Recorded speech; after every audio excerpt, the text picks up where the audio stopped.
Kumusta sa lahat? Nakahanda na tayong buhati ng ating bag. Passport.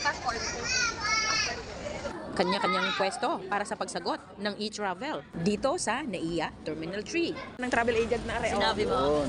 Nasa vlog na tayo. Lalo po natin na secretary. Oo, may sekretary. Ready na tayo sa pagpasok sa immigration.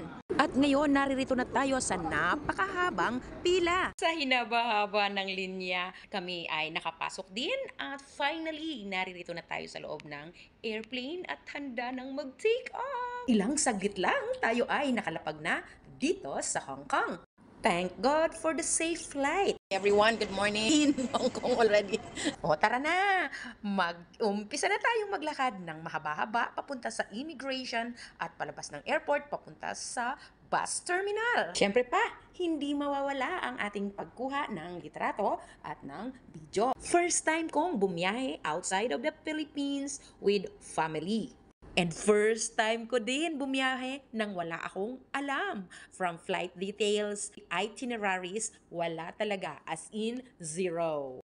Bago lumabas ng airport, nag-almusal muna. Marami po akong inilabas na video sa biyahe na ito. Panoorin po natin at abangan. Maraming salamat! Don't forget to smile so that the whole world will smile with you!